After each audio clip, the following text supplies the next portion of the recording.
Before soul food was a hashtag, before recipes were typed into search bars, there were handwritten notes, grease-stained pages, and memories stirred into cast-iron pots. These weren't just meals. They were survival strategies. They were love letters from grandmothers who measured with their hands and seasoned with their hearts. They were dishes born in silence, passed through generations, and nearly lost to time. Inside them are 10 African-American recipes you won't find in modern kitchens, but you'll feel them in your soul. Today on the America We Forget, we open the faded cookbooks of history, the ones tucked in attics, whispered through family lines, and preserved by resilience. Let's rediscover what was never meant to be forgotten. 1. Collard green wraps, leaves that held more than food. Before tortillas, before sandwich bread, there were leaves, wide, strong, and green. Collard greens weren't just boiled into submission. They were used as wraps, filled with rice, beans, smoked meat, or mashed sweet potatoes. Rolled tight, held together by heat and hope. This wasn't just a clever way to eat. It was a tradition rooted in African ingenuity. In West Africa, leaves were used to carry food, preserve it, protect it. On American soil, that memory survived. Even when everything else was stripped away, collard green wraps were portable, nourishing, and sacred. They held more than food. They held culture. They held resistance. To eat one was to taste a legacy, wrapped in green, seasoned with memory. 2. Pickled okra, preserved with purpose.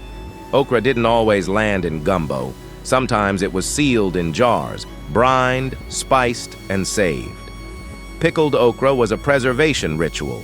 Vinegar, salt, garlic, and peppercorns turned this humble pot into a tangy, crunchy bite that lasted through seasons of scarcity. It was food science passed down through instinct. No refrigeration, no measuring cups, just memory.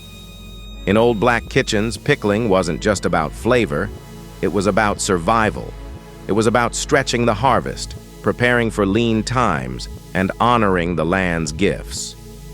Okra itself was African, brought across oceans, planted in unfamiliar soil, and kept alive through tradition. To pickle it was to protect it. To protect a piece of home. Pickled okra was sharp. It was bold. It was sacred. 3. Honey-glazed sweet potatoes, sweetness that survived. Before marshmallows, before boxed mixes, there was honey, thick, golden, and sacred. Sweet potatoes were sliced thick, roasted slow, and glazed with honey pulled from wild hives or traded between neighbors. No refined sugar, no shortcuts, just earth-grown sweetness and fire-forged flavor. This dish wasn't just dessert. It was medicine. It was celebration. It was the kind of sweetness that reminded you life could still be tender. In old black cookbooks, honey-glazed sweet potatoes were a staple, served at gatherings, funerals, and Sunday suppers.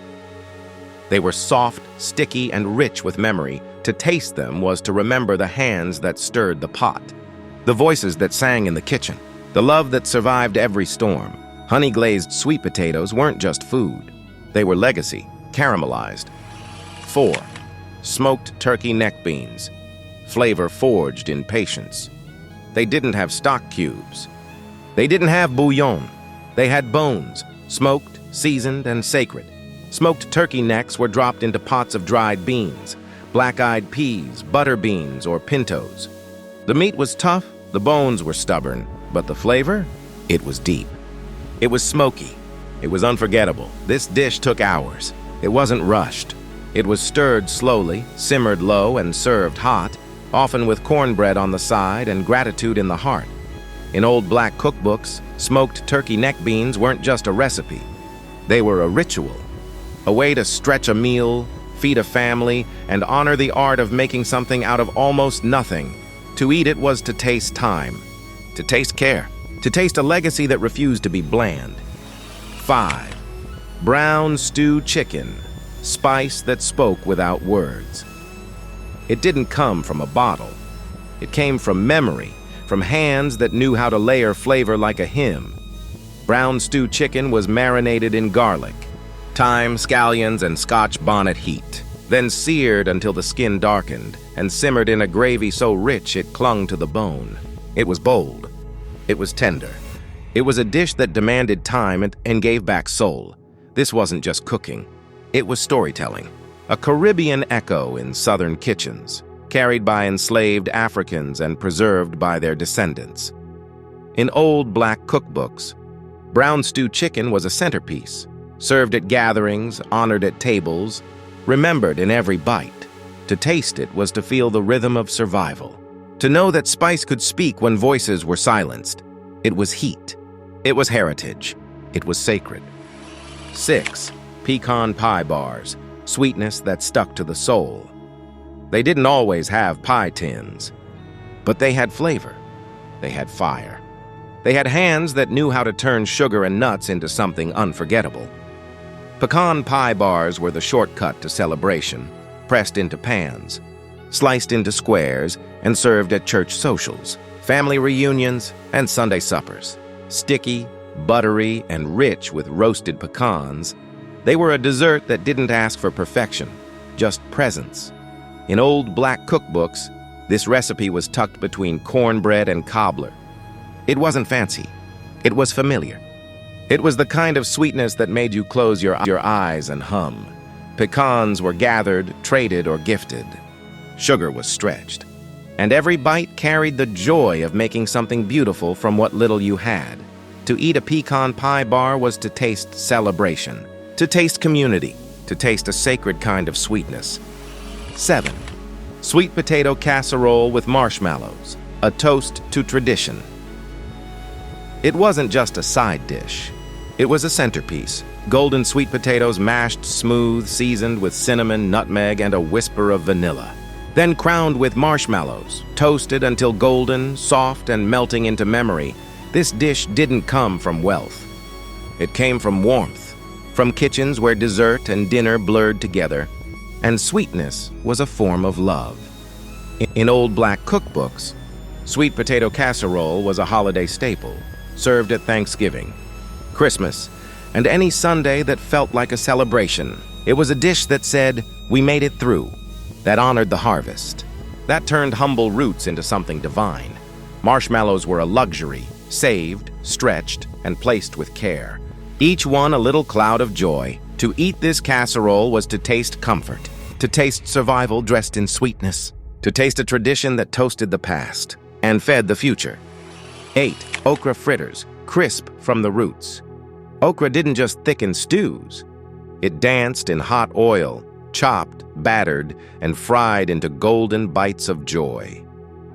Okra fritters were the kind of snack you made when you had a little flour, a little cornmeal, and a whole lot of flavor.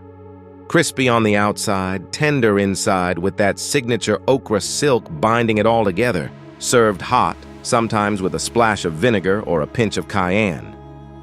In old black cookbooks, okra fritters were tucked between staples, not flashy, but unforgettable. They were made for front porches, fish fries, and moments when the kitchen became a celebration. Okra came from Africa, frying came from survival, and the fritter, that was genius. To bite into one was to taste history, crunchy, earthy, and sacred. 9. Molasses-Glazed Ham, sweetness worth saving for. It wasn't an everyday meal. It was a moment. A centerpiece carved with care, glazed with memory. Molasses-Glazed Ham was the crown jewel of special occasions, holidays, homecomings, and Sundays that felt like salvation. Thick-cut ham, slow roasted, then brushed with molasses until it shimmered with sweetness and history. The glaze was sticky, smoky, and bold, a flavor that lingered long after the plates were cleared. Molasses was cheaper than sugar, but richer in meaning. It came from cane fields, from labor, from legacy, and when it touched the ham, it turned meat into memory. In old black cookbooks, this dish was written with reverence. It wasn't just about taste, it was about triumph, about turning what was once rationed into something radiant. To eat molasses-glazed ham was to celebrate survival, to honor the hands that stirred, basted, and believed. It was sweet. It was sacred. It was ours. 10. Peach and cornbread pudding, sweetness from scraps. It started with leftovers, day-old cornbread, overripe peaches, but in the hands of black cooks, it became something sacred.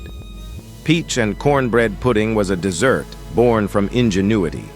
Crumbled cornbread soaked in spiced milk, layered with sliced peaches and baked until golden and tender. The edges crisped, the center stayed soft, and the flavor? It was sunshine and soul. In old black cookbooks, this dish was rarely written down, passed instead from voice to voice, from kitchen to kitchen. It was a way to stretch what you had, to turn scraps into celebration, to make sweetness out of struggle. Peaches were seasonal, cornbread was constant. Together, they told a story of survival wrapped in warmth. To eat peach and cornbread pudding was to taste memory, to taste love, to taste a legacy that refused to waste and always found a way to nourish. These weren't just recipes. They were survival stories written in flavor. They were the quiet brilliance of black cooks who turned scraps into sacred tradition.